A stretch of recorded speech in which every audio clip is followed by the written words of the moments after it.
ദൈവത്തിൻ്റെ പരിശുദ്ധമായ നാമം വാഴ്ത്തപ്പെടുമാറാകട്ടെ. പ്രാരംഭത്തിൽ വിശുദ്ധ തിരുവെഴുത്തിലെ ഒരു വാക്യം വായിച്ച് നമുക്ക് തുടർന്ന് ദൈവസന്നിധിയിൽ സമയം ചെലവഴിപ്പാനിടയാകട്ടെ. മർക്കോസിൻ്റെ സുവിശേഷം 3-ാമത്തെ അധ്യായം 13-ാമത്തെ വാക്യം. പിന്നെ യേശു മലയിൽ കയറി. നമ്മുടെ കർത്താവായ യേശു ഈ ഭൂമിയിലായിരുന്നപ്പോൾ പല പ്രാവശ്യം മലയിൽ കയറിയിട്ടുണ്ട്, നമുക്കതറിയാം.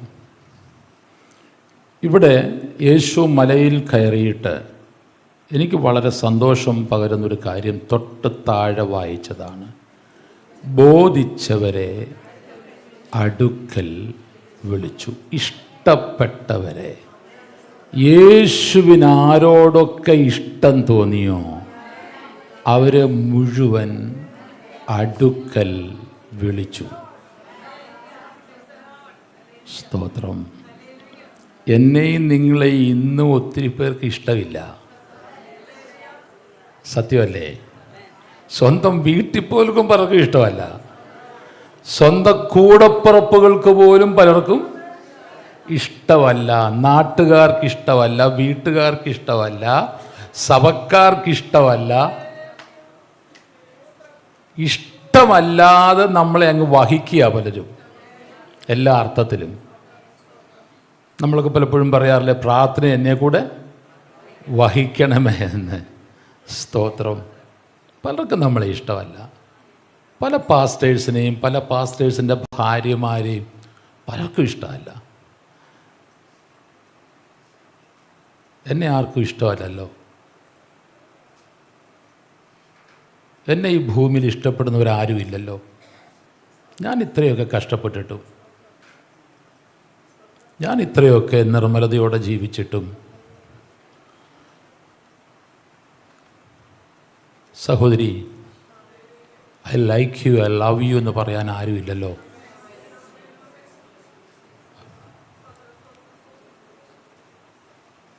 അങ്ങനെ ഇടറുന്ന വാക്കുകൾ പറയുന്ന ഒത്തിരി പേര്, നീണ്ട വർഷങ്ങളായി കർത്തശുശ്രൂഷ ചെയ്യുന്ന പലരും ഈ സമ്മേളനത്തിൽ എത്തിയിട്ടുണ്ട്. എന്നുമുള്ള കംപ്ലൈൻറ്റ്, എന്നെ ആർക്കും ഇഷ്ടമല്ല കർത്താവേ, ഞാൻ ഇത്രയൊക്കെ നന്നായി ജീവിച്ചിട്ടും, നന്നായി പലതും ചെയ്യുവാൻ ശ്രമിച്ചിട്ടും ചെയ്തിട്ടും എന്നെ പലർക്കും ഇഷ്ടമല്ലല്ലോ. എൻ്റെ ഭർത്താവിന് പോലും എന്നെ കാര്യമായിട്ട് ഇഷ്ടമുണ്ടോ എന്ന് എനിക്കറിയത്തില്ലപ്പാ.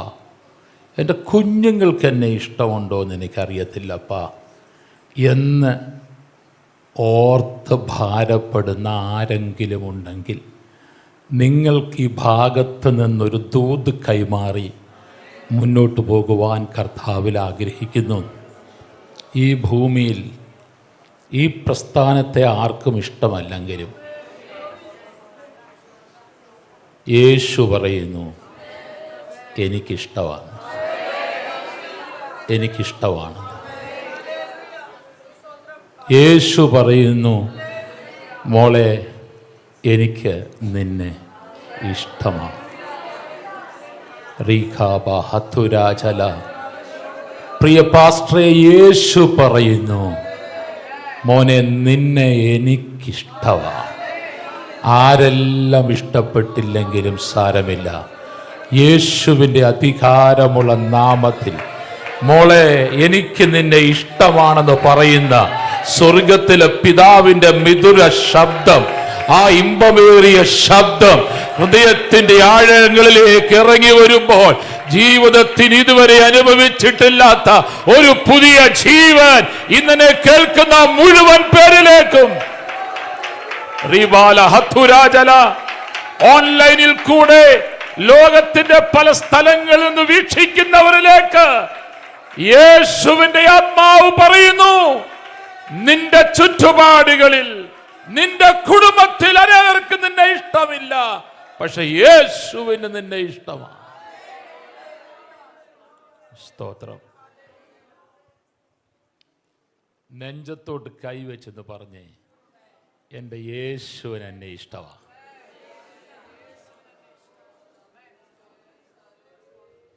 അറിയുക ഹത്തൂര നെഞ്ചത്തൊന്ന് കൈ മാറ്റരുത്.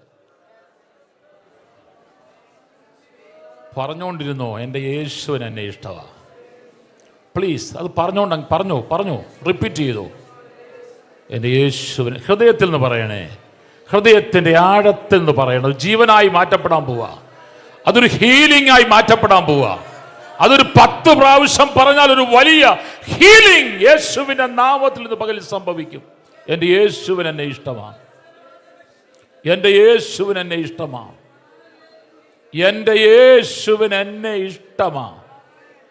എൻ്റെ യേശുവിന് എന്നെ ഇഷ്ടമാണ്. എൻ്റെ യേശുവിന് എന്നെ ഇഷ്ടമാണ്. ഈ ഭൂമിയിൽ ആരും എന്നെ ഇഷ്ടപ്പെട്ടില്ലെങ്കിലും എന്നെ ഇഷ്ടപ്പെടേണ്ടവൻ എന്നെ ഇഷ്ടപ്പെട്ടു. ആ ഇഷ്ടപ്പെട്ടവൻ വിളിച്ചു പറയുക, ദൈവത്തിന്റെ വചനം പകരുന്ന ഒരു ജീവന ഉന്മേഷവും സൗഖ്യവും യേശു ക്രിസ്തുവിന്റെ നിസ്തുല്യ നാമത്തിൽ ഇവിടെ പകരപ്പെടട്ടെ, വ്യാപരിക്കട്ടെ. In Jesus name.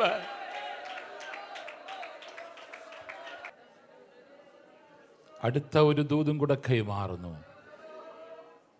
തമ്പുരാൻ ഇഷ്ടപ്പെട്ടതുകൊണ്ട് നിന്നെ വെറുക്കുന്നവരോട് തമ്പുരാൻ ഇന്ന് പകലിൽ കൽപ്പിക്കുന്നു, ഞാൻ ഇഷ്ടപ്പെട്ട എൻ്റെ മോളെ നീ ഇഷ്ടപ്പെട്ടോണം.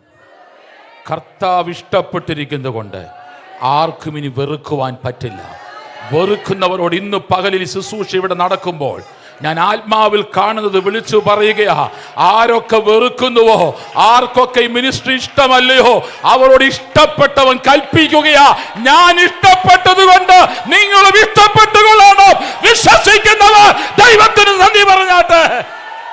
Hallelujah, hallelujah. ഈ ഒരു ബോധ്യമാണ് കർത്തൃവേലക്കാരെ കർത്തൃ ശുശ്രൂഷയിൽ മുന്നോട്ടു പോകുവാൻ കെൽപ്പ് നൽകുന്നത്. സ്തോത്രം, സ്തോത്രം, സ്തോത്രം. യേശുവിനെ ഇനി എന്നോട് ആർക്കും ഇഷ്ടമില്ല എന്നൊരു ഫീലിംഗ് വരുമ്പോൾ പെട്ടെന്ന് എന്ത് പറഞ്ഞോണം? യേശുവിനെ. ഇപ്പം സഭക്കാർക്ക് നിങ്ങൾ ഇഷ്ടപ്പെടാതെ വരുമ്പോൾ നിങ്ങൾ എന്ത് പറഞ്ഞോണം? ഭർത്താവിന് ഇഷ്ടമില്ല വരുമ്പോൾ എന്ത് പറഞ്ഞോണം? എൻ്റെ കറി അച്ചാത്തിന് ഇഷ്ടമല്ലേ, എൻ്റെ കറി എൻ്റെ യേശുവിന്. സന്തോഷമൊന്നും, ഇത്ര സന്തോഷമൊക്കെ ഉള്ളൂ. സ്തോത്രം, സ്തോത്രം. നമ്മെ ഇഷ്ടപ്പെട്ട നമ്മുടെ ഈ നല്ല അപ്പൻ്റെ സ്നേഹമൊന്ന് ഓർത്താൽ, അതിൻ്റെ ആഴമൊന്നും അളക്കാൻ, അതൊന്നും മെഷർ ചെയ്യാൻ എനിക്ക് നിങ്ങൾക്കൊന്നും പറ്റില്ല. ഞാൻ ഒന്നുകൂടെ കടത്തി അങ്ങ് പറയാം. എൻ്റെയും തെറ്റായി ആരും വ്യാഖ്യാനിക്കരുത്. ഇന്നത്തെ കാലത്ത് വളരെ സൂക്ഷ്മതയോടെ, പ്രത്യേകിച്ച് ലൈവ് ടെലികാസ്റ്റൊക്കെ എടുത്ത് പറയാൻ പറ്റത്തുള്ളൂ. കാരണം പ്രസംഗങ്ങളുടെയൊക്കെ ഒരു സെൻറ്റൻസ് കട്ട് ചെയ്തിട്ട് വൈറലാക്കി നമ്മളെ അപമാനിക്കുന്നൊരു കാലമാണ്. സ്തോത്രം. ഞാൻ ഒരു കാര്യം പറയട്ടെ, എൻ്റെയും നിങ്ങളുടെയും പൊട്ടത്തരമൊക്കെ നമ്മുടെ അപ്പൻ ഇഷ്ടമാണ്. നമ്മളെല്ലാം തികഞ്ഞവരായതുകൊണ്ടാണോ അവൻ ഇഷ്ടപ്പെട്ടെ?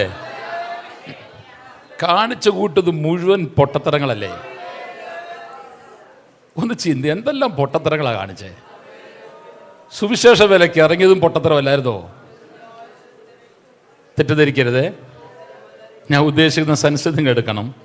ഈ പൊട്ടത്തരങ്ങൾ മുഴുവൻ അപ്പൻ അങ്ങ് ഇഷ്ടപ്പെട്ടു.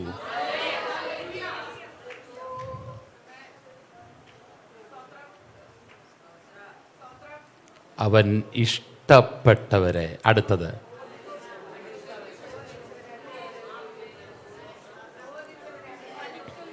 ഈ ഭൂമിയിൽ ഉള്ളവർ ഇഷ്ടപ്പെടാതെ വരുമ്പോൾ അകറ്റി നിർത്തുമ്പോൾ ഇഷ്ടപ്പെട്ടവൻ അടുക്കലേക്ക് വിളിക്കുന്നു. നിന്നെ സമൂഹം അകറ്റി നിർത്തിയിരിക്കുകയാണെങ്കിൽ, മറ്റുള്ളവരാൽ ഒറ്റപ്പെട്ടിരിക്കുന്നവരാരെങ്കിലും എന്നെ കേൾക്കുന്നെങ്കിൽ, നിന്നെ അടുക്കലേക്ക് വിളിക്കുക യേശു. നിന്നെ ഇഷ്ടപ്പെട്ട യേശു നിന്നെ തൻ്റെ അടുക്കലേക്ക് വിളിക്കുന്നു. ഇത്ര നല്ല യേശു നമ്മുടെ അപ്പനാണല്ലോ. ഈ നല്ല അപ്പൻ നമുക്കുള്ളതിനായി സ്തോത്രം ചെയ്യാം. അടുത്തത് ഭാഗത്ത് ഇഷ്ടപ്പെട്ടവരെ അടുക്കൽ വിളിച്ചു. ഞാൻ പറയാം, കൂടെ ഇരിക്കുവാനും. കേൾക്കണേ, ഈ യേശു ഇഷ്ടപ്പെട്ട് വിളിക്കപ്പെട്ടവരുടെയൊക്കെ ആഗ്രഹം പോയി അങ്ങ് പ്രസംഗിക്കണമെന്നും ഭൂതങ്ങളെ പുറത്താക്കണമെന്നും സഭകൾ സ്ഥാപിക്കണമെന്നൊക്കെ ആഗ്രഹം, എൻ്റെയും നിങ്ങളുടെ എല്ലാം ആഗ്രഹം. പക്ഷെ അതിന് മുമ്പ് നമ്മൾ ശ്രദ്ധിക്കാത്തൊരു കാര്യം കിടപ്പുണ്ട്. വിളിച്ചതും ഇഷ്ടപ്പെട്ടതും അപ്പൻ്റെ കൂടെ ഇരിക്കാനാണ്. ടു ബി വിത്ത് ഹിം, അവനോടൊപ്പം ഇരിക്കുവാൻ. എന്നിട്ട് മതി പ്രസംഗവും സഭയും ശുശ്രൂഷയും പ്രാർത്ഥനയും ഒക്കെ. അവനോടൊപ്പം ഇരിക്കുവാൻ. നമ്മളൊക്കെ തിരക്കിട്ട ജീവിതത്തിൽ യേശുവിനോടൊപ്പം സമയം ചെലവഴിക്കാൻ പലപ്പോഴും സാധിക്കാറില്ല. റീബ ഹത്തുരാജല ക്രിസ്ത്യൻ ലേഡീസ് ഫെലോഷിപ്പിൻ്റെ 11ാമത്തെ വാർഷിക മീറ്റിങ്ങിൽ ഒരു തീരുമാനമെടുക്കണം. തിരക്കിട്ട ജീവിതത്തിൽ എല്ലാ ദിവസവും ചില മണിക്കൂറുകൾ ഇഷ്ടപ്പെട്ടവൻ്റെ കൂടെ ഇരിക്കണം. ഇഷ്ടപ്പെട്ടവൻ്റെ കൂടെ ഇരിക്കുവാൻ ചില മണിക്കൂറുകൾ മാറ്റിവെച്ചാൽ നിൻ്റെ ലൈഫ് ഇന്നത്തെ ലെവലല്ലായിരിക്കും. ലെവലുകൾ മാറാൻ പോവുക, തലങ്ങൾ മാറാൻ പോവുക, അസാധാരണമായ പലതും സംഭവിക്കുവാൻ പോവുകയാ. സ്തോത്രം. കൂടെ ഇരുന്നിട്ട് മതി അവനാൽ അയക്കപ്പെടുവാൻ. സ്തോത്രം. ഞാൻ ആ ഭാഗത്ത് നിന്ന് വിശദീകരിക്കുവാൻ ആഗ്രഹിക്കുന്നില്ല. ദൈവത്തിന് നന്ദി. കൃപ എന്നല്ലാതെ നിന്നുവെന്ന് പറയാനൊന്നും പറ്റില്ല. നിർത്തി. ഇഷ്ടപ്പെട്ടവൻ നിർത്തി, വിളിച്ചവൻ നിർത്തി, നാളെയും നിർത്തും. ഇതുവരെ നിർത്തിയവൻ നാളെയും നിർത്തും. ഹല്ലേലൂയ.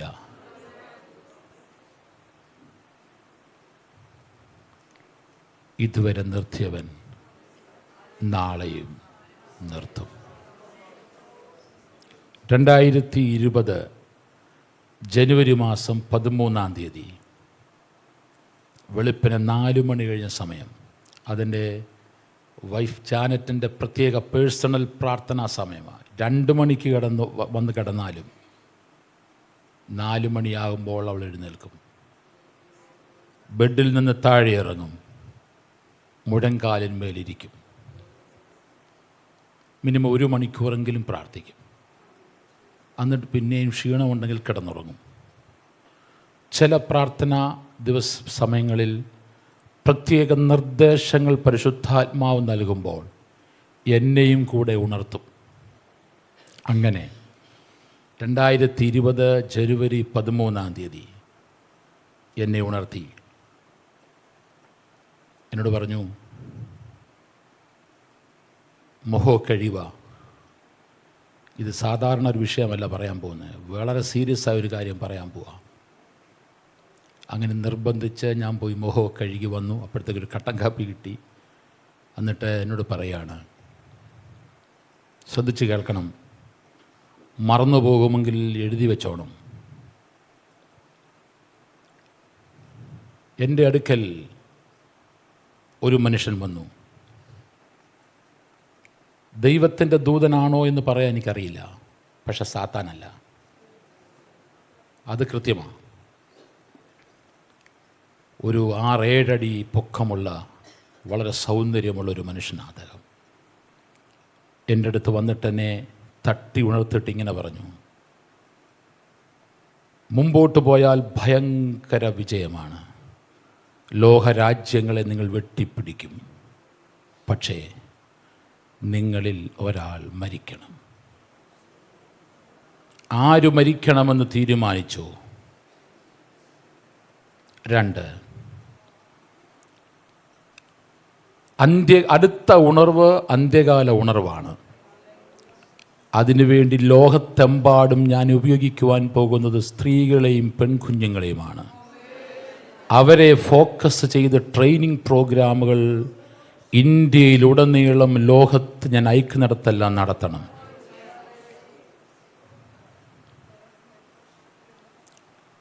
ആദ്യം പറഞ്ഞ കാര്യം ഞാൻ ഇങ്ങനെ പറഞ്ഞു, ജാനറ്റെ, നമ്മുടെ വിജയമെന്ന് പറയുന്നത് ഇന്ത്യയിലുടനീളം നെയ്ബറിങ് കൺട്രീസിൽ നമ്മൾ സ്ഥാപിക്കാൻ പോകുന്ന 10,000-കണക്കിന് സഭകളാണ്. നമ്മുടെ വിജയത്തിന് വേണ്ടി ഒരിക്കലായി മരിക്കേണ്ടവൻ മരിച്ചു. ഇനിയും വേറെ ആരും മരിക്കണ്ട. തിയോളജി അങ്ങനെ തന്നെയാണ് പറയുന്നത്. അപ്പം ജാനറ്റ് പറയാണ്, തിയോളജി എന്തും പറയട്ടെ, ഞാൻ ആർഗ്യുമെൻറ്റിന് തയ്യാറല്ല. പക്ഷെ ഞാൻ കേട്ട ശബ്ദമാ, അത് സാത്താനല്ല പറഞ്ഞത്, ദൈവദൂതനാണെന്ന് ഞാൻ സമർത്ഥിക്കുന്നുമില്ല. ഞങ്ങൾ കരങ്ങൾ കോർത്തു പിടിച്ച്, എൻ്റെ ഓർമ്മ ശരിയെങ്കിൽ 7-8-10 മിനിറ്റ് ഞങ്ങൾ പ്രാർത്ഥിച്ചു, ആത്മാവിൽ പ്രാർത്ഥിച്ചു.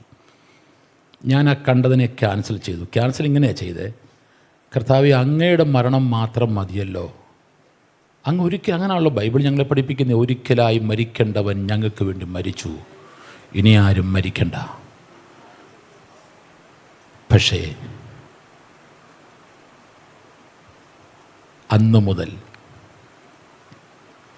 അറിഞ്ഞോ അറിയാതെയോ ഇവളുടെ സ്നേഹിതരോടും എൻ്റെ 2 സഹോദരിമാർ, അവർ കർത്തൃവേലക്കാര, അവരോടും വിളിച്ചു പറയുമായിരുന്നു, ഞാൻ മരിച്ചോട്ടെ, എൻ്റെ അച്ഛൻ മരിക്കരുത്. അദ്ദേഹം മരിച്ചാൽ ഈ വലിയ പ്രസ്ഥാനം തകരും. ഇത് കേൾക്കുന്ന എൻ്റെ സഹോദരിമാർ ഉൾപ്പെടെ, അവരുടെ ഫ്രണ്ട്സ് ഉൾപ്പെടെ ഞാൻ പറഞ്ഞതുപോലെ തന്നെ പ്രതികരിക്കും. ജാനറ്റെ, അങ്ങനെ പറയരുത്, യേശു ഒരിക്കലായിട്ട് മരിച്ചല്ലോ, ഇനിമേലെ പറയരുതത്. പക്ഷെ അവൾ കേട്ടില്ല. ഇനി ഉണ്ടാകാൻ പോകുന്ന ഉണർവ് സഹോദരിമാരെയും പെൺകുട്ടികളുടെ കൂടെയാണെന്ന് പറഞ്ഞു. അതിനുവേണ്ടി പ്രോഗ്രാംസ് പ്ലാൻ ചെയ്തു. ആ വർഷം മെയ് മാസം സ്കൂൾ കോളേജുകൾ അടയ്ക്കുമ്പോൾ 18 വയസ്സിനും 25 വയസ്സിനും ഇടയിൽ പ്രായമുള്ള വിവാഹം കഴിക്കാത്ത പെൺകുട്ടികൾക്ക് വേണ്ടി വെസ്റ്റ് ബംഗാളിലെ സിലിഗുഡിയിലും ഡൽഹി പട്ടണത്തിലും ബോംബെയിലും സെൽവാസയിലെ കാനുവേലിലും 4 പ്രോഗ്രാം, 10 ദിവസത്തെ ട്രെയിനിങ് പ്രോഗ്രാം അവൾ പ്ലാൻ ചെയ്തു. ക്ലാസ്സുകൾ എടുക്കുവാൻ വരേണ്ടവരെയെല്ലാം ക്ഷണിച്ചു, സ്ഥലങ്ങൾ ബുക്ക് ചെയ്തു. ഞാൻ വേണ്ടുന്ന എല്ലാ പ്രോത്സാഹനങ്ങളും നൽകി പുറകിൽ നിന്നു. പക്ഷേ അത് ചെയ്യുവാൻ അവൾ കഴിഞ്ഞില്ല. കാരണം കോവിഡ് വന്നു. 2020 മാർച്ച് ആയപ്പോൾ ലോക്ക്ഡൗൺ ആയി. ഒരു പ്രോഗ്രാമുകൾ നടത്താൻ പറ്റിയില്ല. പക്ഷേ ആദ്യത്തെ വേവ് തുടങ്ങിയപ്പോൾ തന്നെ ഇന്ത്യയുടെ പല ഭാഗത്തുള്ള ഞങ്ങളുടെ സഭകൾ എവിടെയൊക്കെയുണ്ടോ അവിടങ്ങളിലെല്ലാം കമ്മ്യൂണിറ്റി കിച്ചൺ തുറന്നു. അതിനവൾ കോർഡിനേറ്റ് ചെയ്തു. ക്വാറൻറ്റൈനുള്ളവർക്ക് ഭക്ഷണം വേറെ, ഹോസ്പിറ്റലുകൾക്ക് വേറെ ഭക്ഷണം, സന്നദ്ധ പ്രവർത്തകർക്ക് ഭക്ഷണം വേറെ. ഇതിനവൾ മേൽനോട്ടം വഹിച്ചു. 1ാമത്തെ വേവ് കഴിഞ്ഞു, ഓപ്പണായി. 2ാമത്തെ വേവ് നിങ്ങൾക്കറിയാം, അപ്രതീക്ഷിതമായി ആരും പ്രതീക്ഷിക്കാത്ത സമയത്താണ് കയറി വരുന്നത്. അപ്പോഴും ഈ കമ്മ്യൂണിറ്റി കിച്ചൺസ് എല്ലാം പിന്നെയും ആരംഭിച്ചു. ഞങ്ങൾ ഫീൽഡിൽ നിൽക്കുന്നത് കൊണ്ട് വാക്സിനേഷൻ്റെ ആദ്യത്തെ റൗണ്ടിൽ തന്നെ പ്രത്യേക പരിഗണന അനുസരിച്ച് ഞങ്ങൾക്കെല്ലാവർക്കും, ഞങ്ങളുടെ ടീമിലുള്ള എല്ലാവർക്കും വാക്സിനേഷൻ കിട്ടി. വാക്സിൻ എടുത്ത അന്ന് മുതൽ പനി തുടങ്ങി. ഞങ്ങളുടെ സ്നേഹിതന്മാരായ പല ഡോക്ടേഴ്സ് പറഞ്ഞു, അത് വാക്സിൻ എടുത്താലുണ്ടാകുന്ന പനിയാ, സാരമില്ല, മരുന്ന് കഴിച്ചാൽ മതി.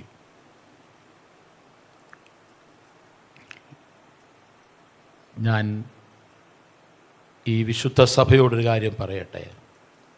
ഹോസ്പിറ്റലിൽ അഡ്മിറ്റാകുന്ന 2021 ഏപ്രിൽ 9 വരെയും ധാരാളം പേർക്ക് ഭക്ഷണപ്പൊതികൾ ഒന്നുകിൽ അവൾ നേരിട്ടുണ്ടാക്കി കൊടുക്കുന്നു, അല്ലെങ്കിൽ ഞങ്ങളുടെ പല സെൻറ്ററുകളിൽ ഉണ്ടാക്കുവാൻ നിർദ്ദേശം കൊടുത്ത് ധാരാളം പേർക്ക് പ്രഭാത ഭക്ഷണവും കൂടെ എത്തിച്ചിട്ടാണ് ഹോസ്പിറ്റലിൽ അഡ്മിറ്റാകുന്നത്. ഞാൻ പലതവണ പറഞ്ഞു, ജാനറ്റെ ടേക്ക് റെസ്റ്റ്. ആ സമയങ്ങളൊക്കെ എന്നോട് പറയും, ഇറ്റ്സ് മൈ പ്രിവിലേജ്, ഇതെൻ്റെ അവസരമാണ്, എന്നെ തടയരുത്, ഞാനിത് ചെയ്യട്ടെ. കുഞ്ഞുങ്ങൾ പറയും, mummy no, you need rest. നമ്മുടെ ആൾക്കാരെല്ലായിടത്തും ഉണ്ടല്ലോ, അവർ ചെയ്യുന്നുണ്ടല്ലോ, അവർ ചെയ്യട്ടെ. വീട്ടിൽ ഇരുന്നു കൊണ്ടും ഫോണിൽ കൂടെയൊക്കെ ബന്ധപ്പെടാമല്ലോ, എന്തിനാ ഫീൽഡിൽ പോകുന്നത്? ഭയങ്കരമായി സെക്കൻഡ് വേവ് ആർക്ക് നിയന്ത്രിക്കാൻ പറ്റുന്നില്ല മമ്മി. അപ്പോഴൊക്കെ പറയും, മക്കളില്ല, നോ. അങ്ങനെ ഈ ഭൂമിയിൽ നിന്ന് ഏപ്രിൽ 27, 2021 അവൾ നിത്യത്തിലേക്ക് പോയി. ദർശനം പ്രാപിച്ചവൾ ഇന്ന് ഈ ഭൂമിയിൽ ഇല്ലെങ്കിലും അവൾക്ക് ദൈവം കൈമാറിയ ദർശന സാക്ഷാത്കാരത്തിന് വേണ്ടി നാടുനീളെ ഞാനും കുഞ്ഞുങ്ങളും ഞങ്ങളുടെ ശുശ്രൂഷകന്മാർ ലീഡേഴ്സ് മുഴുവൻ കഠിനാധ്വാനത്തിലാണ്.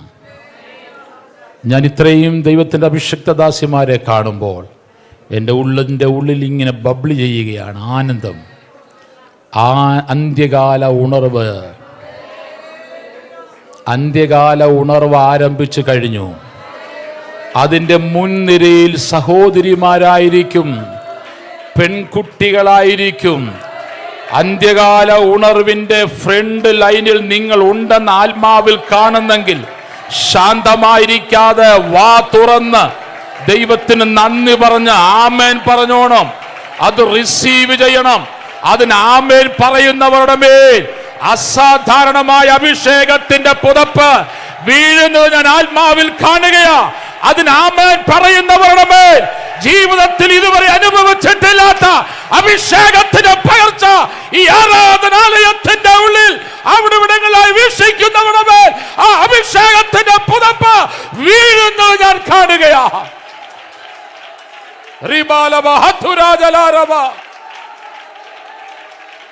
ദൈവസഭയെ ശ്രദ്ധിച്ചാലും ഒരു പ്രത്യേക സമയത്തൊക്കെ ഇന്ന് നിത്യത്തിൽ വിശ്രമിക്കുന്ന ഒരു മേരി കോവൂരോ, അല്ലെങ്കിൽ ഇന്ന് നിങ്ങളുടെ ആത്മീക മാതാവായിരിക്കുന്ന സിസ്റ്റർ ഷീലാദാസോ, അങ്ങനെ പരിമിതങ്ങളായ സഹോദരിമാർ മാത്രമേ നമ്മുടെ സമൂഹത്തിൽ ശുശ്രൂഷ രംഗത്തുണ്ടായിരുന്നുള്ളൂ. എന്നാൽ കോവിഡിന് ശേഷം നിങ്ങൾ നോക്കിക്കേ, അങ്ങോട്ടും ഇങ്ങോട്ടൊക്കെ തലയുയർത്തി നോക്കിക്കേ, സഹോദരിമാരുടെ മേൽ ദൈവം പകർന്ന ശുശ്രൂഷ നമ്മുടെ സമൂഹത്തിന് അംഗീകരിക്കുവാൻ കഴിയില്ലായിരുന്നു. അറിഞ്ഞോ അറിയാതെയോ നമ്മുടെ പ്രസ്ഥാനങ്ങൾ ഉണ്ടാക്കിയ അതിർവരമ്പുകൾ അങ്ങനെയുള്ള നൂറുകണക്കിന് അഭിഷക്തരായ പെൺകുട്ടികളെയും സഹോദരിമാരെയും ഒതുക്കി നിർത്തിയിരുന്നു. എന്നാൽ കോവിഡ് കാലഘട്ടം വന്നു കഴിഞ്ഞപ്പോൾ പ്രസ്ഥാനങ്ങൾ പടുത്തുയർത്തിയ റെസ്ട്രിക്ഷൻസ് മുഴുവൻ പൊളിഞ്ഞു. പരിശുദ്ധാത്മാവ് അതിനെ മുഴുവൻ തകർത്തു. ദൈവത്തിന് സ്തോത്രം. ശ്രദ്ധിച്ചാട്ടെ. നിങ്ങൾ കേരളത്തിൽ എത്ര ഉണ്ട് എന്ന് എനിക്കറിയില്ല. നോർത്ത് ഇന്ത്യയിലേക്ക് നിങ്ങൾ പോയാൽ, നിങ്ങൾ യാത്ര ചെയ്താൽ ധാരാളം വലിയ വലിയ സഭകളുടെ പാസ്റ്റേഴ്സ് വിവാദം ഉണ്ടാക്കരുതാരും. വിവാദം ഉണ്ടാക്കിയാലും എനിക്ക് പ്രശ്നമൊന്നുമില്ല. പല വലിയ സഭകളുടെയും pastors fill in the blanks. ബാക്കി നിങ്ങൾ പറഞ്ഞു. ആരാ ഒന്ന് ഉറക്കെ പറ. നല്ലൊരു പേടിയാ. കേരളത്തിലാണ് പറയുന്നതറിയാം. ഞാൻ സത്യമാണ് പറയുന്നത്. ഞങ്ങൾക്ക് ഇന്ന് 1200 സഭകളുണ്ട്. എല്ലാ സഭകളിലും ശുശ്രൂഷിക്കാൻ ഞങ്ങൾക്ക് പാസ്റ്റേഴ്സ് ഇല്ല. ഞങ്ങളുടെ സിസ്റ്റം ഒരു പാസ്റ്റർ 5 സഭ സ്ഥാപിക്കണമെന്നാണ്. കേരളത്തിൽ വന്നാൽ പല പ്രസ്ഥാനങ്ങൾക്കും പാസ്റ്റർമാർ കൂടുതലും സഭകൾ ഈ അടുത്ത സമയത്ത് എന്നോടൊപ്പം മണക്കാലയിൽ പഠിച്ച എൻ്റെ ഒരു സുഹൃത്ത് ഇന്ന് കേരളത്തിലെ ഒരു പ്രധാനപ്പെട്ട സഭയുടെ ഏറ്റവും ടോപ്പ് ലീഡറാണ്. ഞാൻ അദ്ദേഹത്തോട് ചോദിച്ചു, സാറേ എത്രയുണ്ട് സഭ? 800. പാസ്റ്റേഴ്സ് ഉണ്ട് 1100. അപ്പോൾ ഞാൻ ചോദിച്ചു, സാറിന് തെറ്റ് പറ്റതായിരിക്കും. അല്ല സജി, പിടികിട്ടിയോ? നോർത്ത് ഇന്ത്യ നേരെ തിരിച്ചാ. അപ്പം ഞങ്ങൾക്ക് ശുശ്രൂഷകന്മാരില്ല, കാരണം സുവിശേഷകർക്ക് ആരും വരുന്നില്ല. ഒരാൾ 4 സഭ 5 സഭ സ്ഥാപിച്ചോണം, അത് നടത്തിക്കോണം, എന്നാലും തികയുന്നില്ല.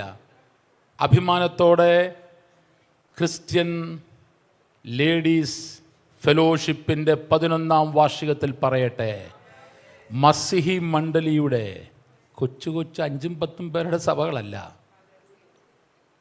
100 കണക്കിന് വിശ്വാസികളടങ്ങുന്ന സഭകൾ നടത്തുന്നത് ഗ്രേസിയും സൂസിയുമല്ല. ഗ്രേസിമാരും സൂസിമാരൊന്നും ഞങ്ങൾക്കില്ല. നോർത്ത് ഇന്ത്യക്കാരായ അടിച്ചമർത്തപ്പെട്ട സമൂഹത്തിൻ്റെ മുഖ്യധാരയിലേക്ക് വരാതിരുന്ന ആയിരക്കണക്കിന് പെൺമക്കളെ ഞങ്ങൾക്ക് തന്നിട്ടാണ് എൻ്റെ ജാനറ്റ് പോയത്. അവരാണ് ഞങ്ങളുടെ പല സഭകളും ഇന്ന് നടത്തുന്നത്. സംശയമുണ്ടെങ്കിൽ നിങ്ങൾ വരണം. കർത്താവിൻ്റെ ദാസിമാർക്ക് വന്ന് കണ്ടതാണ്. വളരെ പക്വതയോടെ തന്മയത്വത്തോടെ ദൈവത്തിൻ്റെ വചനം അവർ ഡിവൈഡ് ചെയ്യും, അവർ ഷെയർ ചെയ്യും, അവർ വർഷിപ്പ് ലീഡ് ചെയ്യും. പരിശുദ്ധാത്മ നിറവിൽ ഞാൻ ഒരു കാര്യം പറയട്ടെ, ഒരു ഉത്തരേന്ത്യൻ മിഷണറിയായ ഞാൻ കൊടുങ്കാറ്റുപോലെ പരിശുദ്ധാത്മാവ് ആഞ്ഞു വീശുകയാണ്. ഇത് മനസ്സിലാക്കാൻ കേരളത്തിലെ സഭയുടെ കണ്ണു തുറക്കണം. കാരണം ഇന്ത്യയുടെ സുവിശേഷീകരണം കേരളത്തെയാണ് ദൈവം ഏൽപ്പിച്ചതെന്ന് വിശ്വസിക്കുന്ന ഒരു മനുഷ്യനാണ് ഞാൻ. എനിക്കൊത്തിരി സന്തോഷമുണ്ട്. തൃശ്ശൂരിലെ നെല്ലിക്കുന്ന IPSലാണ് ഞാൻ പ്രസംഗിക്കുന്നത്. എൻ്റെ നിരീക്ഷണത്തിലും പല മിഷൻ ലീഡേഴ്സുമായി സംസാരിച്ചതിൽ എനിക്ക് കിട്ടിയ അറിവനുസരിച്ചും കേരളത്തിൽ ധാരാളം ദൈവത്തിൻ്റെ സഭകൾ, ദൈവമക്കൾ നോർത്ത് ഇന്ത്യൻ മിഷനോട് താല്പര്യമുള്ളവരും സഹായിക്കുന്നവരുമാണ്. പക്ഷേ ഏറ്റവും കൂടുതൽ നോർത്ത് ഇന്ത്യൻ മിഷനെ പ്രൊമോട്ട് ചെയ്യുന്നത് തൃശ്ശൂർ ജില്ലയും തിരുവനന്തപുരം ജില്ലയുമാണ്. ബാക്കിയുള്ളവരില്ലെന്നല്ല ഞാൻ പറഞ്ഞത്. ഏറ്റവും കൂടുതൽ മിഷൻ ആവേശം പകരുന്ന ദൈവമക്കൾ, ദൈവസഭകൾ ഏറ്റവും കൂടുതൽ തൃശ്ശൂരും തിരുവനന്തപുരത്തുമാണ്. മറ്റ് ജില്ലയിലുള്ളവർ എന്നോട് ക്ഷമിക്കണം, ഓൺലൈനിൽ വാച്ച് ചെയ്യുന്നെങ്കിൽ എന്നോട് വഴക്കുണ്ടാക്കരുത്. എൻ്റെ പേഴ്സണൽ നിരീക്ഷണത്തിൽ ഞാൻ കണ്ടെത്തിയ എൻ്റെ ഒരു നിരീക്ഷണമാണ്. തൃശ്ശൂരിനെ ഓർത്ത് ദൈവത്തിന് സ്തോത്രം. തൃശ്ശൂരുകാർക്ക് അഭിമാനിക്കുവാൻ ഒത്തിരി കാര്യങ്ങളുണ്ട്.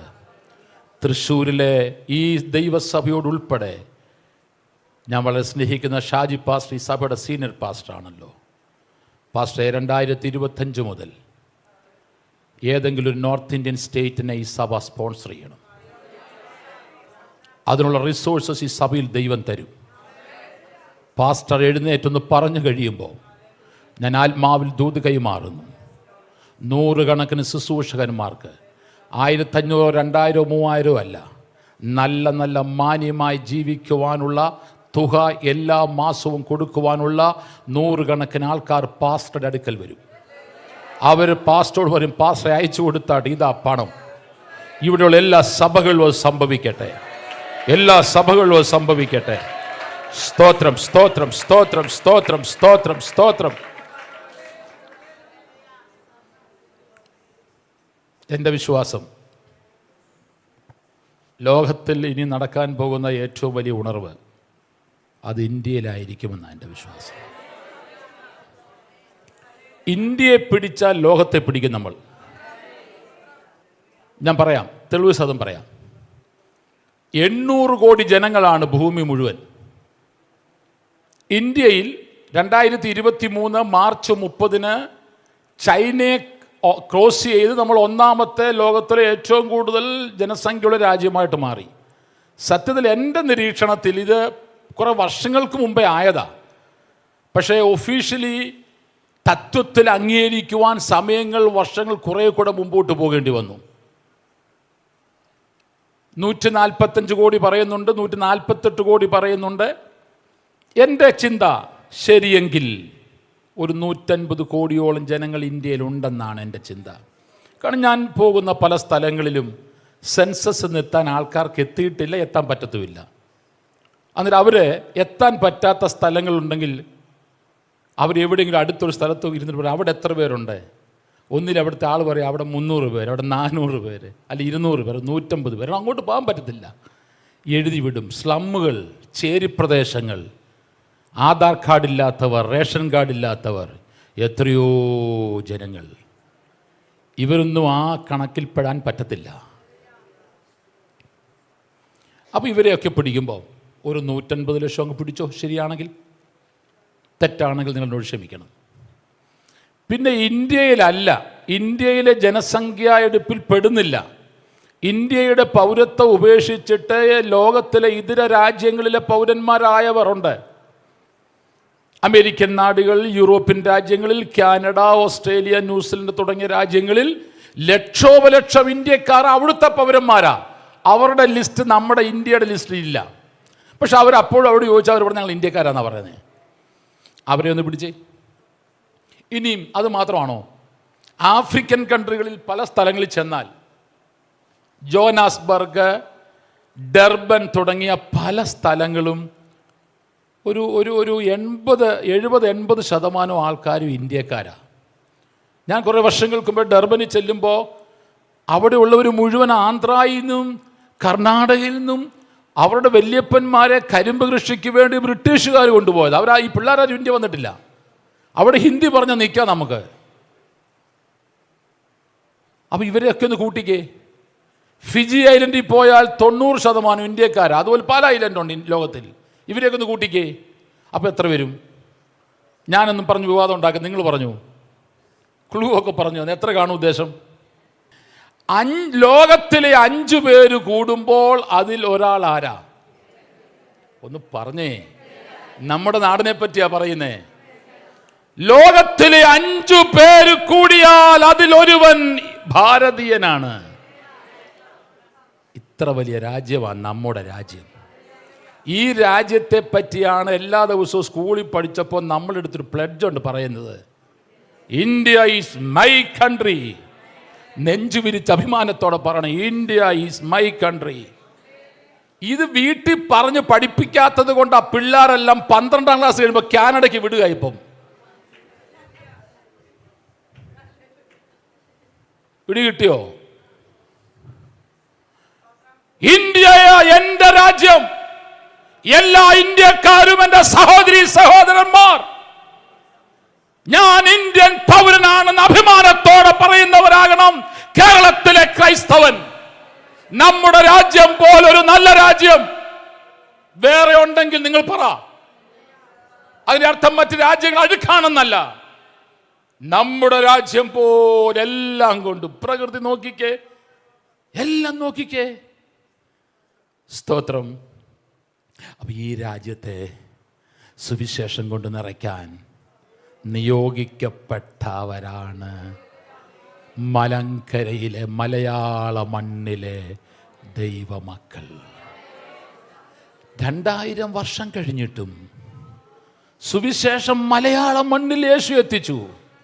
അതും ആദ്യ നൂറ്റാണ്ടിൽ തന്നെ എത്തിച്ചു. അതും യേശു കർത്താവ് നേരിട്ട് നിയമിച്ച യേശു കർത്താവിന്റെ 12 ശിഷ്യന്മാരിൽ ഒരാളെ തന്നെ എത്തിച്ചു ആ കാലത്ത്. എന്തിനാ ഇതൊക്കെ ദൈവം ചെയ്തേ?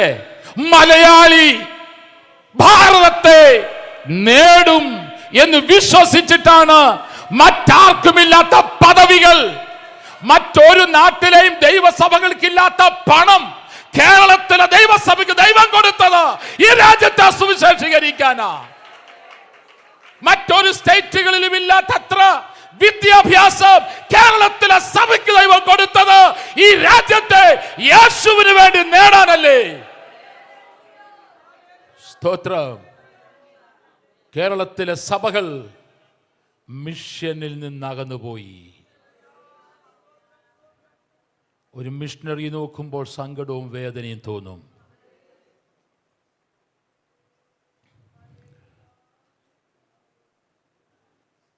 പാസ്റ്റർമാരുടെ മക്കളടക്കം 12ാം ക്ലാസ് കഴിയുമ്പോൾ വിദേശത്തേക്ക് പോവുകയാണ്. നമ്മുടെ സഭകളിൽ പിള്ളേരില്ല. പണ്ടൊക്കെ സൺഡേ സ്കൂൾ കുഞ്ഞുങ്ങൾ എഴുതിയിട്ടൊന്ന് വാക്യം പറയാൻ പറഞ്ഞാൽ 10ഉം 100ഉം 200ഉം പിള്ളേർ വരുന്ന ചർച്ചകളിലൊക്കെ കഷ്ടിച്ച് 10ഉം 12ഉം 15ഉം അത് കൊച്ചു പിള്ളേരൊക്കെ ഉള്ളൂ. എവിടെ പോയി നമ്മുടെ പിള്ളേർ?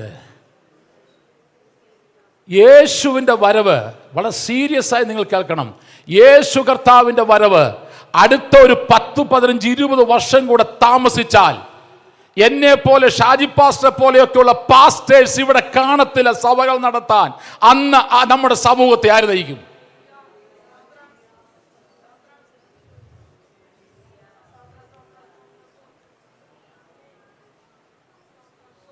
ഞാൻ സാധാരണ പോകുന്നിടത്തൊക്കെ പറയാറുണ്ട്, സുവിശേഷം പ്രസംഗിക്കാൻ എൻ്റെയും നിങ്ങളുടെയും കുഞ്ഞുങ്ങളല്ലെങ്കിൽ പിന്നെ ആരുടെ കുഞ്ഞു പോവും?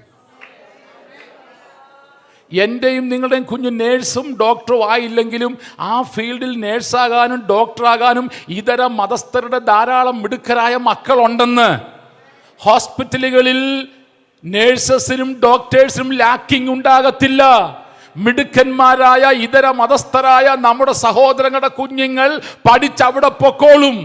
പക്ഷേ സുവിശേഷം പ്രസംഗിക്കാൻ ആകാശത്തിന്റെ കീഴെ മനുഷ്യരുടെ ഇടയിൽ രക്ഷിക്കപ്പെട്ട് പാപമോചനത്തിനായി മറ്റൊരു നാമവുമില്ല. ഏക നാമം അതെന്റെ യേശുവിന്റെ നാമമാണ്. ആ യേശുവിന്റെ നാമത്തിൽ വിശ്വസിക്കുന്നവർക്ക് പാപമോചനമുണ്ട്. അവർ ദൈവത്തിന്റെ മക്കളാകുവാൻ അധികാരം ദൈവം കൊടുത്തുവെന്ന മഹത്തായ സന്ദേശം നാട് നീളെ പ്രചരിപ്പിക്കാൻ ഇതര മതക്കാരുടെ മക്കൾ പോകുവോ ഇല്ലയോ? പിന്നെ ആരുടെ മക്കൾ പോകണം? അപ്പൊ നിങ്ങൾ ഇവരെ പഠിപ്പിച്ച് അങ്ങോട്ടങ്ങ് വിട്ടാലോ? ഞാൻ വിദേശത്ത് പോകുന്ന കുഞ്ഞുങ്ങൾക്കെതിരല്ല, ദൈവം അയക്കുന്നെങ്കിൽ പോട്ടെ. പക്ഷെ ഇന്നൊരു ട്രെൻഡായി മാറിയിരിക്കുക. ലോകത്തിലെ എല്ലാ ഭൂഖണ്ഡങ്ങളിലും സാധാരണ സുവിശേഷകന്മാര് സാധാരണ പോകാൻ പറ്റുന്ന രാജ്യങ്ങളിലൊക്കെ ഫ്രീക്വന്റ് വിസിറ്റ് ചെയ്തൊരു മനുഷ്യനാണ് ഞാൻ. ഇവിടുന്ന് പോയ എത്രയോ കുഞ്ഞുങ്ങൾ കഷ്ടപ്പെടുന്നത് അപ്പനും അമ്മയോടും പറയത്തില്ല. അവർ ഞാൻ കണ്ണുകൊണ്ട് കാണുന്നതാ. ഇവിടെ 100 കുഞ്ഞുങ്ങൾ ഏജൻസിക്ക് പൈസ കൊടുത്തു പോയാൽ എൻ്റെ നിരീക്ഷണം പറയുന്നത് ഒരു 50% കുഞ്ഞുങ്ങൾ രക്ഷപ്പെടുന്നുണ്ട്. ബാക്കി 50% കുഞ്ഞുങ്ങളും കഷ്ടത്തിലാണ്.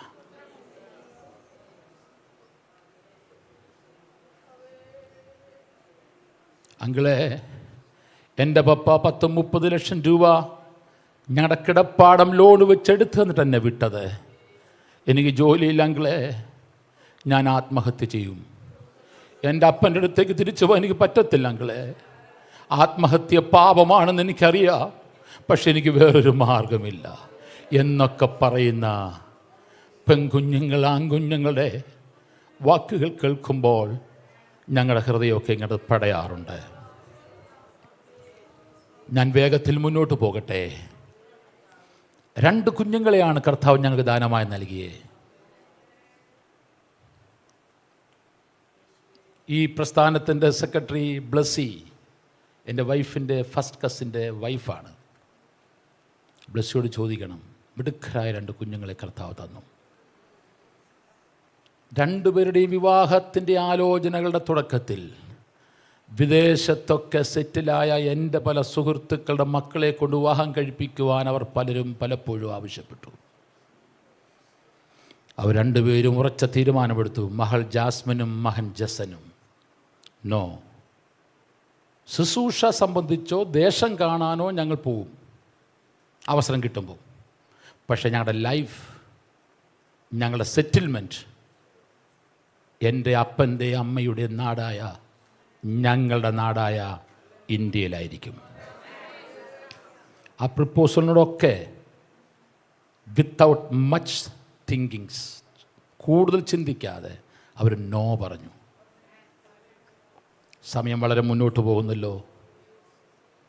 ജാസ്മിൻ പബ്ലിക് അഡ്മിനിസ്ട്രേഷൻ മാസ്റ്റേഴ്സ് കഴിഞ്ഞ കുഞ്ഞ്, എല്ലാ കലാലയങ്ങളിലെയും ടോപ്പർ.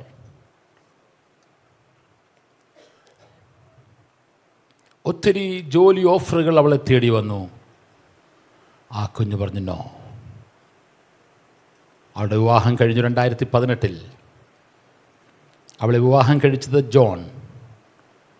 എംടെക്കിൽ പെട്രോളിയത്തിൽ എംടെക് കഴിഞ്ഞ് റിലയൻസിൻ്റെ റിഫൈനറിയുടെ പ്രൊജക്ട് മാനേജരായി. 2017 ഡിസംബറിൽ റിസൈൻ ചെയ്യുമ്പോൾ ലക്ഷക്കണക്കിന് രൂപ സാലറിയേക്കാൾ കൂടുതൽ ഫെസിലിറ്റീസ്. ഇത് വാങ്ങിക്കൊണ്ടിരുന്ന കുഞ്ഞു ജോണിനോട് ദൈവം പറഞ്ഞു, മോനെ എനിക്ക് നിന്നെ വേണം. നിനക്കുള്ള ഈ ഉയർന്ന പൊസിഷൻസ്, നിനക്ക് ഇന്ന് ഇത്രയുണ്ടെങ്കിൽ ഒരു 40 വയസ്സാകുമ്പോൾ ഈ ജോൺ ഒരുപക്ഷെ റിലയൻസ് കമ്പനിയുടെ ഒരു വലിയ ടോപ്പ് മാനേജർ പോസ്റ്റ്, ഡയറക്ടർ പോസ്റ്റിലൊക്കെ എത്തേണ്ട ആളാണ്. 27 വയസ്സുള്ളപ്പോൾ കാര്യം ഈ പറഞ്ഞ ഞാൻ കർത്താവിനോട് പറഞ്ഞു, കർത്താവേ ഞാൻ റെഡിയാ, നീ എടുത്തോ എന്നെ. റിസൈൻ ചെയ്തു. എൻ്റെ മകളെ വിവാഹം കഴിച്ചു. വെസ്റ്റ് ബംഗാളിൽ ഭൂട്ടാൻ്റെ ബോർഡറിൽ ഒരു ഗ്രാമത്തിൽ പോയി ഒരു വീട് വാടകയ്ക്കെടുത്ത് അവർ കർത്തൃവേല ചെയ്യുന്നു.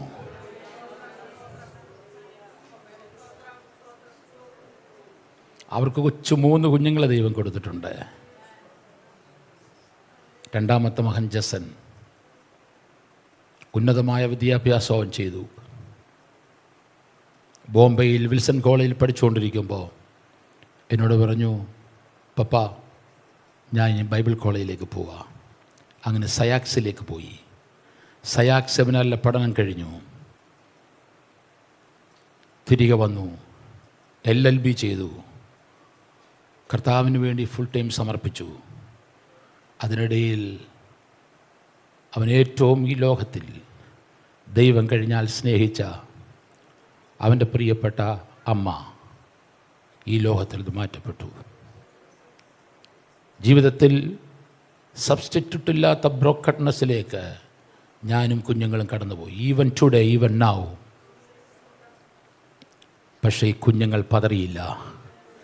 കുഞ്ഞുങ്ങൾ 2 പേരും എൻ്റെ തോളത്ത് കൈയിട്ടോട് പറഞ്ഞു, പപ്പാ നോ ടേണിംഗ് ബാക്ക്, പുറകോട്ട് പോകരുത്, ഞങ്ങൾ പപ്പയുടെ കൂടെയുണ്ട്. നമ്മൾ ഇന്ത്യയെ നേടും പപ്പ, നമ്മൾ ഇന്ത്യയെ നേടും പപ്പ, നമ്മൾ ഇന്ത്യയെ നേടും. കഴിഞ്ഞ വർഷം അവൻ്റെ കല്യാണം കഴിഞ്ഞു. ബാംഗ്ലൂരിൽ ജനിച്ചു വളർന്ന, ബാംഗ്ലൂർ പട്ടണത്തിലെ അറിയപ്പെടുന്ന ഒരു കൺസ്ട്രക്ഷൻ കമ്പനിയായ പാറേൽ കൺസ്ട്രക്ഷൻ ഗ്രൂപ്പിൻ്റെ മുതലാളിയുടെ മകൾ, രണ്ടാമത്തെ മകൾ എൻ്റെ മകൻ്റെ ഭാര്യയാണ്. ഷാരൻ, ഞങ്ങൾ ചിക്കു എന്ന് വിളിക്കുന്നു.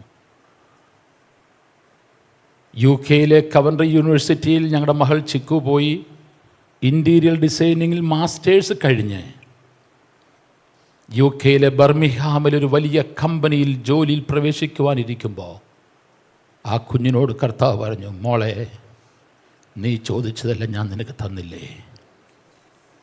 നല്ല അപ്പനെ അമ്മയെ ഞാൻ നിനക്ക് തന്നു, വേണ്ടുന്ന ധനം മാനമെല്ലാം തന്നു. നിനക്കൊരു ചേച്ചിയുണ്ട്, അവളെ ഞാൻ ഡോക്ടറാക്കി. അവർ ഹസ്ബൻഡ് വൈഫ് അമേരിക്കയിൽ സെറ്റിൽഡാണ്. നീ UK സെറ്റിലാകരുത്, നിന്നെ എനിക്ക് വേണം ഇന്ത്യക്ക്. യേശു കർത്താവിനോട് മത്സരിച്ചൊന്നുമില്ല. ആ കുഞ്ഞ് പറഞ്ഞു, യേശു അപ്പാ ഞാൻ തയ്യാറാ. അങ്ങനെ തിരികെ വന്നു. അപ്പനോടും അമ്മയോടും പറയുമ്പോൾ പ്രിയപ്പെട്ട സജിച്ചാനും ആനിയാൻറ്റിയുടെ ഉപ്പാപ്പൻ്റെ വൈഫ് ഇവിടെ ഉണ്ടെന്ന് എനിക്കൊരു മെസ്സേജ് വന്നു. അവർ പറഞ്ഞു, മോളെ വി ആർ സോ ഗ്ലാഡ്, ഞങ്ങളുടെ കുഞ്ഞ് നോർത്ത് ഇന്ത്യയിൽ മിഷണറി ആയിട്ട് പോകും നീ പറയുന്നെങ്കിൽ ഇതിൽ വലിയ സന്തോഷം ഞങ്ങൾക്ക് വേണ്ട. You come back. ഇങ്ങനെയുള്ള മാതാപിതാക്കൾ എഴുന്നേൽക്കട്ടെ. ഇങ്ങനെയുള്ള മാതാപിതാക്കൾ എഴുന്നേൽക്കട്ടെ. മിടുക്കരായ നിങ്ങളുടെ മക്കളെ ചോദ്യം ചെയ്യാതെ ഇന്ത്യയിലെ ഏതെങ്കിലും കുഗ്രാമങ്ങളിൽ പോയി യേശുവിൻ്റെ സാക്ഷികളാകാൻ അഭിമാനത്തോടെ ഏൽപ്പിക്കുന്ന മാതാപിതാക്കൾ എഴുന്നേൽക്കട്ടെ. ആ മകളാണ് എൻ്റെ മകൻ വിവാഹം കഴിച്ച ഞങ്ങളുടെ മകൾ ഷാരൻ. ഇന്നവർ എന്നോടൊപ്പം മുംബൈയിൽ താമസിച്ചുകൊണ്ട് ഒരു ദിവസം പോലും റെസ്റ്റ് ഇല്ലാതെ ഉത്തരേന്ത്യൻ ഗ്രാമങ്ങളിൽ അവർ യാത്ര ചെയ്യുന്നു. കുടിലുകളിൽ കിടന്നുറങ്ങുന്നു.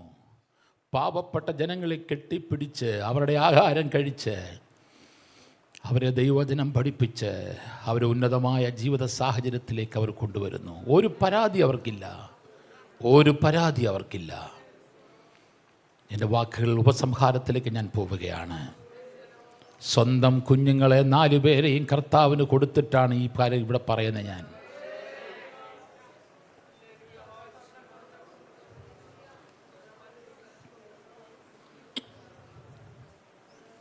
സ്തോത്രം. ഞാൻ പറഞ്ഞല്ലോ 1200-ലധികം സഭകൾ, 63 ട്രെയിനിങ് സെൻറ്റേഴ്സ് ഞങ്ങൾ കഴിഞ്ഞ വർഷം ആരംഭിച്ചു. 1700-ലധികം പേര് ദൈവവചനം പഠിക്കുക 63 ട്രെയിനിങ് സെൻറ്റേഴ്സിൽ.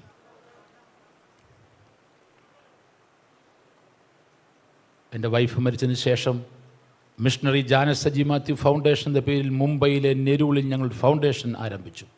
100 കണക്കിന് വിഡോസ്, 100 കണക്കിന് സഹോദരിമാർ അതിൻ്റെ ബെനിഫിഷ്യറീസാണ്. പണം കയ്യിലുണ്ടായിട്ടല്ല, വിശ്വാസം കയ്യിലുണ്ട്. പണം കയ്യിൽ ഇല്ലാത്തപ്പോൾ വിശ്വാസം പ്രഖ്യാപിച്ചു തുടങ്ങും. കയ്യിൽ പണം വരും. പണമൊന്നുമല്ല വിഷയം, വിശ്വാസം വിളിച്ചു പറയണം, വിശ്വാസം വിളിച്ചു പറയണം. ഇന്ത്യയെ നമ്മൾ നേടും. ഇന്ത്യയെ നേടിയാൽ ലോകത്തെ നേടും. കർത്താവ് വരാറായെങ്കിൽ.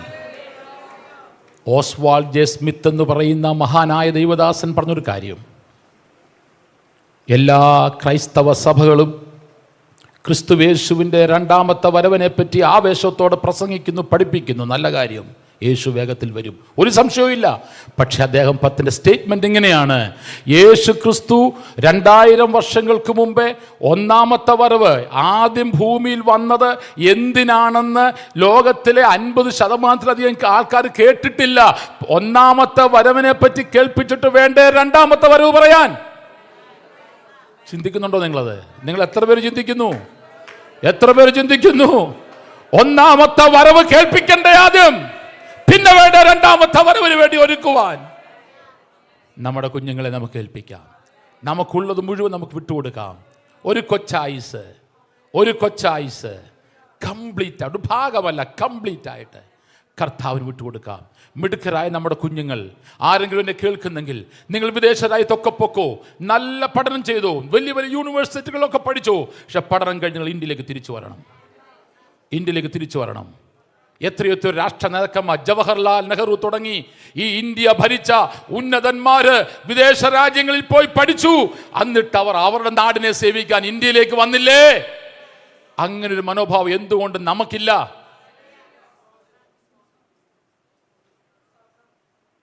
സ്തോത്രം, സ്തോത്രം, സ്തോത്രം, സ്തോത്രം, സ്തോത്രം. വിളിച്ച ദൈവം വിശ്വസ്തൻ, നിങ്ങളെ തള്ളിക്കളയില്ല. ക്രിസ്ത്യൻ ലേഡീസ് മിഷന്, ഫെലോഷിപ്പിന് ഇന്ത്യയുടെ ഉത്തരവാദിത്വം, ഇന്ത്യയുടെ സുവിശേഷീകരണ ഉത്തരവാദിത്വം കർത്താവ് കൈമാറുകയാണ്. ഈ വാർഷിക ദിവസം തൻ്റെ ഇടത്തോടുകൂടെ, അധികാരത്തോടുകൂടെ, പരിശുദ്ധാത്മ നിയോഗത്തിൽ മുന്നേറുവാൻ 100 കണക്കിന് 1000 സഹോദരിമാർ തയ്യാറാകട്ടെ. നമ്മുടെ കുഞ്ഞുങ്ങളെ അതിനുവേണ്ടി തയ്യാറാക്കാം. Hallelujah, hallelujah, hallelujah, hallelujah. നമുക്കതാത് സ്ഥലങ്ങളിൽ എഴുന്നേറ്റ് നിൽക്കാം. ഒരു സമർപ്പണത്തിൻ്റെ പ്രാർത്ഥന, 2-3-4 മിനിറ്റുകൾ മാത്രം. Thank you Jesus, thank you Jesus. നിങ്ങളല്ലെങ്കിൽ പിന്നെ ആര്? നിങ്ങളുടെ കുഞ്ഞുങ്ങളല്ലെങ്കിൽ പിന്നെ ആരുടെ കുഞ്ഞുങ്ങൾ? ഈ ചോദ്യത്തിന് ഉത്തരം കൊടുത്തിട്ട് വേണം ഈ ഹോൾ വിടാൻ. നിങ്ങളല്ലെങ്കിൽ, നമ്മളല്ലെങ്കിൽ പിന്നെ ആര്? നമ്മുടെ തലമുറയല്ലെങ്കിൽ പിന്നെ ആരുടെ തലമുറ?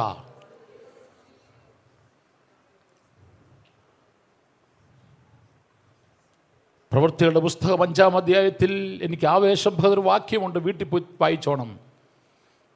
പത്രോസിനെയും യോഹന്നാനെയും വിലക്കി ഭീഷണിപ്പെടുത്തി വിട്ട് ഇനിയും സുവിശേഷം പ്രസംഗിക്കരുത് പറഞ്ഞു. 5:24-22 ആണെന്ന് തോന്നുന്നു. അവർ വന്ന് മഹാപുരോഹിതന്മാരോട് പറയുകയാണ്, നമ്മൾ സുവിശേഷം പ്രസംഗിക്കരുതേ എന്ന് പറഞ്ഞ് താക്കീത് കൊടുത്ത് വിട്ടതല്ലേ, എങ്കിലും അവർ അവരുടെ ഉപദേശം കൊണ്ട് നമ്മുടെ പട്ടണത്തെ നിറച്ചു. എന്താണ് അപ്പോസ്തലന്മാരുടെ ഉപദേശം? സുവിശേഷം. മറ്റൊരുത്തനിലും രക്ഷയില്ല, മറ്റൊരുത്തനിലും രക്ഷയില്ല. ഈ സന്ദേശം കൊണ്ട് ഭീഷണിയുടെ നടുവിൽ പട്ടണം നിറച്ചെങ്കിൽ ഒരു വിശ്വാസത്തിന്റെ പ്രഖ്യാപനം, സുവിശേഷം കൊണ്ട് നമ്മൾ ഇന്ത്യയെ നിറയ്ക്കും. അത് വിശ്വസിക്കുന്നെങ്കിൽ എന്നോടൊപ്പം ആത്മാവിൽ വിശ്വാസത്തോട് വിളിച്ചു പറഞ്ഞാട്ട്, മറ്റൊരുത്തനിലും രക്ഷയില്ല. രക്ഷിക്കപ്പെടുവാൻ ആകാശത്തിന്റെ കീഴെ മനുഷ്യരുടെ ഇടയിൽ യേശുവിന്റെ നാമമല്ലാതെ മറ്റൊരു നാമമില്ല എന്ന് തന്റെ ഇടത്തോട് വിശ്വാസത്തോടെ വിളിച്ചു പറയാം. ഈ രക്ഷയുടെ സന്ദേശം ഇന്ത്യയുടെ ഗ്രാമങ്ങളിൽ, ഇന്ത്യയുടെ പട്ടണങ്ങളിൽ നിറയ്ക്കുന്ന അഭിഷക്ത ദൈവദാസിമാരുടെ മേൽ ശക്തമായ അഭിഷേകം ഒരുമിച്ച് വിളിച്ചു പറയുമ്പോൾ ഇതുവരെ അനുഭവിക്കാത്ത അഭിഷേകത്തിന്റെ പകർച്ച ഈ ആരാധനാലയത്തിന്റെ ഉള്ളിൽ ജീസസ്.